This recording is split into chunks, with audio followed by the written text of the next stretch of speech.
Assalamualaikum warahmatullahi wabarakatuh. Berjumpa lagi dengan saya Indana Zulfa SPD CGP Angkatan 4 Kabupaten Pasuruan. Pada kesempatan ini saya akan membahas koneksi antar materi tugas titik 1 titik A titik 9 pengambilan keputusan sebagai pemimpin pembelajaran. Dalam tugas ini ada 9 pertanyaan yang akan saya coba jawab satu persatu. Pertanyaan yang pertama yaitu, bagaimana pandangan Ki Hajar Dewantara dengan filosofi Pratap Triloka memiliki pengaruh terhadap bagaimana sebuah pengambilan keputusan sebagai seorang pemimpin pembelajaran diambil. Seperti yang kita ketahui, Pratap Triloka Ki Hajar Dewantara terdiri dari 3 semboyan, yaitu Ing Ngarsa Sing Tulodo, Ing Madya Mangunkarsa, Tutwuri Handayani. Ing Ngarsa Sing Tulodo berarti di depan dapat memberikan teladan yang baik bagi muridnya, rekan sejawat maupun anggota masyarakat. Dari situ dapat dijelaskan bahwasanya guru harus dapat menganalisis dan mempertimbangkan segala keputusan yang dibuat dengan secara seksama, karena keputusan tersebut kelak akan menjadi contoh bagi murid-murid, rekan sejawat, dan anggota masyarakat lainnya. Ing Madya Mangunkarsa artinya di tengah dapat membangun karsa atau kemampuan atau semangat. Itu artinya guru harus mampu mengambil keputusan-keputusan yang berpihak kepada murid dan mampu membangkitkan karsa, semangat, dan kemampuan. Tutwuri Handayani artinya di belakang dapat memberikan dorongan atau semangat.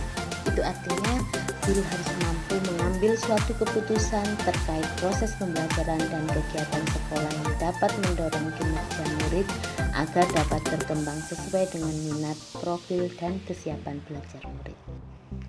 Pertanyaan kedua, bagaimana nilai-nilai yang tertanam dalam diri kita berpengaruh kepada prinsip-prinsip yang kita ambil dalam pengambilan suatu keputusan? Menurut pendapat saya, nilai-nilai yang tertanam dalam diri seorang guru berpengaruh kepada prinsip-prinsip yang diambil dalam pengambilan keputusan. Ada 3 prinsip pengambilan keputusan. Yang pertama yaitu rule-based thinking. Prinsip ini mengedepankan intuisi, kejujuran, aturan, atau prinsip yang mendalam. Dan yang kedua yaitu end-based thinking. Keputusan ini biasa diambil oleh orang-orang yang memiliki nilai-nilai agama, penghargaan akan hidup dan masa depan. Dan yang ketiga yaitu care-based thinking, yaitu prinsip yang diambil atas dasar cinta, toleransi, kesetiaan, dan empati.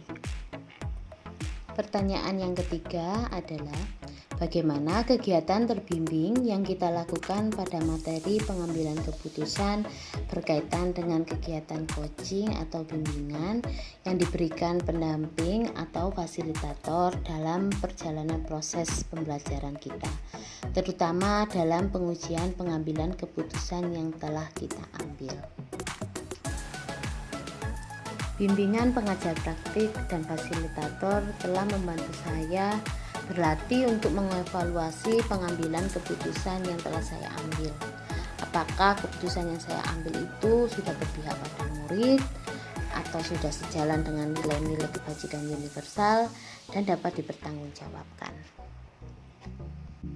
Pertanyaan keempat, bagaimana pembahasan studi kasus yang fokus pada masalah moral atau etika kembali kepada nilai-nilai yang dianut seorang pendidik? Menurut pendapat saya, seorang pendidik yang telah memiliki nilai-nilai seorang guru penggerak, yaitu mandiri, inovatif, kolaboratif, reflektif, dan berpihak pada murid, maka keputusan yang diambil akan berpihak pada murid, sejalan dengan nilai-nilai kebajikan universal dan dapat dipertanggungjawabkan. Akan tetapi, jika seorang pendidik tidak memiliki nilai-nilai dari seorang guru penggerak, maka Keputusan yang diambil akan mengutamakan kepentingan pribadi atau golongan, berorientasi pada materi, dan tidak dapat dipertanggungjawabkan. Pertanyaan kelima, bagaimana pengambilan keputusan yang tepat tentunya berdampak pada terciptanya lingkungan yang positif, kondusif, aman, dan nyaman. Sebuah pengambilan keputusan yang baik dan tepat tentunya harus dilakukan secara bertahap dan harus dianalisis terlebih dahulu dari berbagai aspek. Aspek yang harus kita pertimbangkan pertama kali yaitu menentukan 4 paradigma dilema etika. Kita tentukan paradigma dilema etika apakah yang telah terjadi. Apakah individu melawan masyarakat, keadilan melawan rasa kasihan, kebenaran melawan kesetiaan, atau jangka pendek melawan jangka panjang. Kita juga harus menentukan 3 prinsip pengambilan keputusan. Apakah keputusan itu berupa rule-based thinking atau pemikiran berdasarkan peraturan, and-based thinking atau pemikiran berdasarkan hasil akhir, care-based thinking atau pemikiran berdasarkan rasa peduli. Selanjutnya ada 9 langkah pengambilan dan pengujian keputusan yang harus kita lakukan. Langkah-langkah tersebut adalah yang pertama, menentukan nilai-nilai yang saling bertentangan. Yang kedua, menentukan siapa yang terlibat dalam situasi ini. Yang ketiga, kumpulkan fakta-fakta yang relevan dalam situasi ini. Keempat, pengujian benar atau salah dengan melakukan uji legal, uji regulasi, uji intuisi, uji halaman depan koran, atau uji panutan idola. Langkah yang kelima yaitu pengujian paradigma benar atau benar. Yang keenam, prinsip pengambilan keputusan. 7. Investigasi opsi trilema. 8. Buat keputusan. Dan yang langkah ke-9 yaitu tinjau lagi keputusan Anda dan refleksikan. Selanjutnya pertanyaan ke-6 yaitu apakah kesulitan-kesulitan di lingkungan Anda yang sulit dilaksanakan untuk menjalankan pengambilan keputusan terhadap kasus-kasus dilema etika ini? Apakah ini kembali ke masalah perubahan paradigma di lingkungan Anda?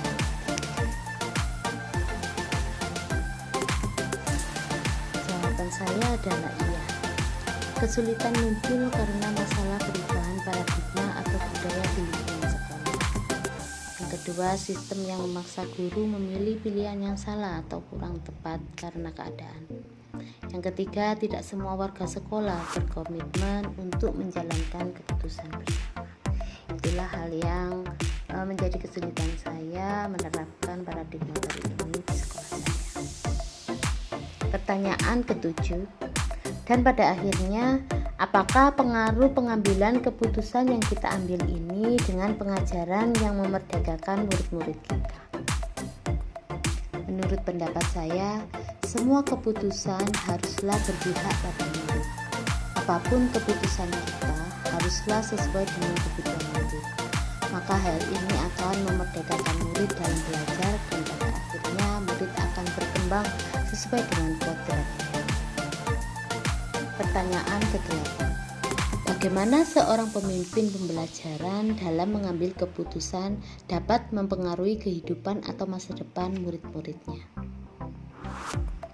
Keputusan yang diambil oleh seorang guru akan berdampak baik dan membawa kesuksesan bagi murid di masa yang akan datang jika memang keputusan yang diambil itu baik. Demikian sebaliknya, apabila keputusan tersebut tidak diambil dengan bijaksana, maka bisa jadi berdampak buruk bagi masa depan murid-murid. Keputusan yang berpihak pada murid haruslah ditentukan dengan sangat akurat. Contohnya, dalam menentukan pembelajaran berdiferensiasi, kita harus melakukan pemetaan pada minat belajar, profil belajar, dan kesiapan belajar murid. Barulah kita menetapkan pembelajaran berdiferensiasi dengan memperhatikan diferensi konten, diferensi proses, atau diferensi produk. Pertanyaan ke-9. Apakah kesimpulan akhir yang dapat Anda tarik dari pembelajaran modul materi ini dan keterkaitannya dengan modul-modul sebelumnya? Kesimpulan yang dapat kita ambil adalah guru sebagai pengambil keputusan memiliki peran sentral dalam mengajar dan mendidik anak, terutama dari budi pekertinya. Budaya positif yang tumbuh di sekolah, kompetensi sosial emosional yang matang, tentu saja mendukung guru dalam mengambil keputusan yang berpihak kepada murid di sekolah. Ditambah dengan penerapan pembelajaran berdiferensiasi yang sesuai dengan bakat dan minat anak, membuat guru bisa mengoptimalkan kemampuan murid dalam proses coaching untuk menggali potensi peserta. Demikian pembahasan tugas 3.1.A.9 koneksi antar materi pengambilan keputusan sebagai pemimpin pembelajaran. Semoga bermanfaat. Terima kasih, sampai jumpa di sesi belajar selanjutnya. Wassalamualaikum warahmatullahi wabarakatuh.